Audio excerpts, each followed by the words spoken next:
Welcome to Tamil minutes channel. இன்னைக்கு நம்மளோட சேனல்ல லட்டு, குலோப் ஜாம், பர்கர் இப்படி பல வெரைட்டியான மேனுஃபேக்சரிங் வீடியோஸ் தான் நம்ம பார்க்க போறோம். ஸோ ஸ்கிப் பண்ணாம கடைசி வரைக்கும் இந்த வீடியோஸை பாருங்க. அதுக்கு முன்னாடி நம்ம சேனல்ல இப்பதான் நீங்க ஃபர்ஸ்ட் டைம் பாக்குறீங்கன்னா நம்ம வீடியோஸ்க்கு ஒரு லைக் போடுங்க, சேனலை சப்ஸ்கிரைப் பண்ணுங்க, மறக்காம பக்கத்துல இருக்க பெல் ஐக்கானும் கிளிக் பண்ணுங்க. அப்பதான் நான் போடுற ஒவ்வொரு வீடியோஸும் உங்களுக்கு டெய்லி நோட்டிபிகேஷனாவே வரும். முதல்ல நம்ம பார்க்க போறது லட்டு எப்படி மேனுஃபேக்சரிங் பண்றாங்கிறது தான். விசேஷமான நாட்கள்ல, சந்தோஷமான நிமிடங்கள்ல ரொம்பவே முக்கியமான ஒரு இனிப்பு பண்டம் தான் லட்டு.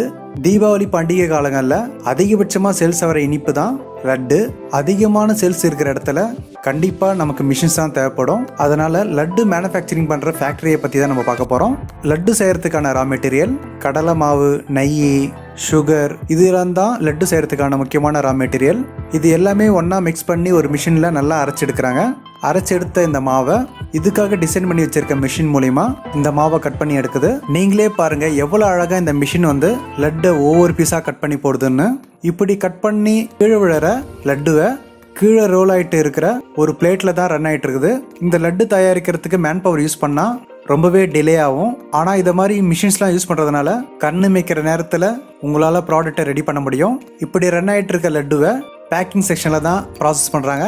இங்கே கஸ்டமரோட தேவைக்கு ஏற்ற மாதிரி, வெயிட்டுக்கு ஏற்ற மாதிரியும் பேக் பண்ணி டிஸ்ட்ரிபியூட் பண்ணுறாங்க. நெக்ஸ்ட் நம்ம பார்க்க போகிறது குலாப் ஜாம் மேனுஃபேக்சரிங் வீடியோ தான். குலாப் ஜாம்னு சொல்கிறப்பயே நாக்கில் தண்ணி ஊறுது. ஏதாச்சும் ஒரு ஃபெஸ்டிவல் இல்லைன்னா கல்யாணத்துலலாம் குலோப் ஜாம்லாம் ப்ரொவைட் பண்ணுறாங்க. அப்படியாப்பட்ட குலோப் ஜாமை எப்படி மேனுஃபேக்சரிங் பண்ணுறாங்கன்னு பார்ப்போம். முதல்ல இந்த குலோப் ஜாம் செய்கிறதுக்கான மாவை தான் ரெடி பண்ண போகிறாங்க. இதுக்காக யூஸ் பண்ணுற ரா மெட்டீரியல் மைதா தான். லட்டுக்கான மாவை அரைச்சி எடுத்த மிஷினில் தான் குலோப் ஜாமுக்கான மாவையும் அரைச்செடுக்கிறாங்க. இதுக்கப்புறமா ஒரு எக்ஸ்ட்ராடர் மிஷின் மூலயமா இந்த மாவை எல்லாமே ப்ராசஸ் பண்ணுறாங்க.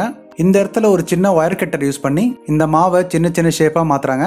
சாதாரணமாக குலோப் ஜாமை உருட்டுறதுக்காக கை தான் யூஸ் பண்ணுவோம். நம்மளோட 2 கைக்கு நடுவில் வச்சு தான் இதை உருட்டி எடுப்போம். ஆனால் இப்போ பார்க்குற இடத்துல இதை உருட்டுறதுக்காகவே ஒரு மிஷின் ரெடி பண்ணி வச்சுருக்காங்க. இங்கே உருட்டி எடுக்கிற இந்த மாவை இதை ஃப்ரை பண்ணுறதுக்காக பிரத்யேக மிஷின்ஸ் தான் யூஸ் பண்ணுறாங்க. நல்லா எண்ணெயில் ஃப்ரை பண்ணி எடுத்த குலாப் ஜாமை பார்க்கறதுக்கே ரொம்ப அற்புதமாக இருக்குது. பார்க்குறவங்க வாயில் எச்சு ஊறுதுன்றது கண்டிப்பாக எனக்கு தெரியுது. நெக்ஸ்ட் நம்ம பார்க்க போகிறது பர்கர் மேனுஃபேக்சரிங் வீடியோஸ் தான். நிறைய பேருக்கு பர்கர் ரொம்ப பிடிக்கும். சாதாரணமாக பர்கர் செய்கிற ஷாப்புக்கு போனால் ஃப்ரெஷ்ஷான பர்கர் தான் சாப்பிடுவாங்க. ஆனால் இப்போ நம்ம பார்க்க போகிறது ரெடிமேட் பர்கர் எப்படி மேனுஃபேக்சரிங் பண்ணுறாங்கிறது தான். பல வகையான கம்பெனியும் பல வகையான பிராண்ட்லேயும் ரெடிமேட் பர்கர்லாம் சேல்ஸுக்காக இருக்குது. இப்போ பார்க்க போகிற பர்கர் மேக்கிங்கில் கம்ப்ளீட்டாக ஹைடெக் மிஷின்ஸ் தான் யூஸ் பண்ணிட்டு இருக்காங்க. இங்கே பண்ணை ஒரு ஃபீடரில் வச்சு ப்ராசஸ் பண்ணதுக்கப்புறமா இந்த இடத்துல வச்சு பல வகையான நாசல்ஸ் யூஸ் பண்ணி இதுக்குள்ளே வைக்க வேண்டிய வெஜிடபிள்ஸ், சீஸு, மீட் இப்படியாப்பட்ட வெரைட்டிஸ் எல்லாமே பர்கரில் ஆட் பண்ணுறாங்க. முதல்ல சீஸ் தான் ஒரு மிஷின் மூலயமா ஃபிக்ஸ் பண்ணுறது. அதுக்கப்புறமா சோஸ், வெஜிடபிள்ஸ் இதெல்லாம் ஆட் பண்ணுறாங்க. பர்கரில் சேர்க்க வேண்டிய மீட்டை மிஷினே ஆட்டோமேட்டிக்காக ஹீட் பண்ணி பர்கருக்குள்ளே வைக்குது. வேறொரு ஃபீடர் மூலியமாக வந்துட்டு இருக்க பண்ணை இந்த மீட்டுக்கு மேலே வச்சதுக்கப்புறமா ரெடிமேட் பர்கர் சாப்பிட்றதுக்கு தயாராக இருக்குதுங்க. இதுக்கப்புறமா இதை பேக்கிங்லாம் பண்ணி சேல்ஸுக்காக டிஸ்ட்ரிபியூஷன்லாம் பண்ணுவாங்க. ஸோ இந்த வீடியோஸ்லாம் உங்களுக்கு பிடிச்சிருந்தனா நம்ம தமிழ் மினிட்ஸ் சேனலை சப்போர்ட் பண்ணுங்கள். உங்களோட கமெண்ட்ஸ் எல்லாமே கமெண்ட் பாக்ஸில் கீழே மென்ஷன் பண்ணுங்கள். இதை மாதிரி டிஃப்ரெண்ட் வீடியோஸ்க்காக கண்டினியூவாக நம்ம சேனலை ஃபாலோ பண்ணுங்கள். மீண்டும் புதிய வீடியோஸோட உங்களை நான் பார்க்குறேன்.